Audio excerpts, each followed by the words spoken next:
வணக்கம் நண்பர்களே. நேற்று கோவில்பட்டிக்கு போயிருந்தேங்க.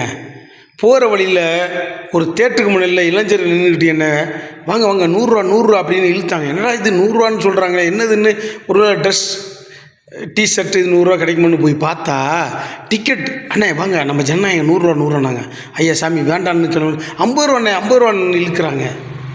இந்த நிலைமைக்கு நான் கேட்குறேன், 1,60,00,000 பேர் ஓட்டு போட்டு ஜெயிச்சு வச்சுருக்காங்க டிவிக்கவை.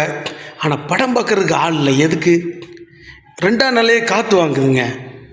ஓட்டு போட்ட மக்கள் போய் பார்க்கலாம்ல, ஏன் பார்க்கல? எதுக்கு? எனக்கு அதுதான் விட தெரியல. நான் ஓடி வந்துட்டேன்.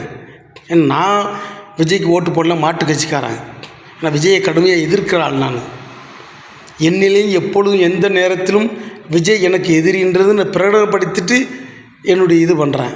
ஆனால் போக மாட்டேன். ஆனால் இந்த ஜனநாயக படத்தை இன்றைக்கி 100 50 ரோட்டில் விற்கிற வேண்டிய என்ன அவசியம் வந்தது? எதுக்கு? ஏன்? விஜய் ரசிகர்கள் என்ன பண்ணுறாங்க? அந்த 1,60,00,000 பேர் ஓட்டு போட்டாங்கன்னு சொல்கிறாங்க இல்லையா, அவங்க ஏன் அந்த படத்தை பார்க்கல? எதுக்கு பார்க்கல? ஏன் பார்க்கல? இதை விஜய் ரசிகர்கள் சொல்லணும்.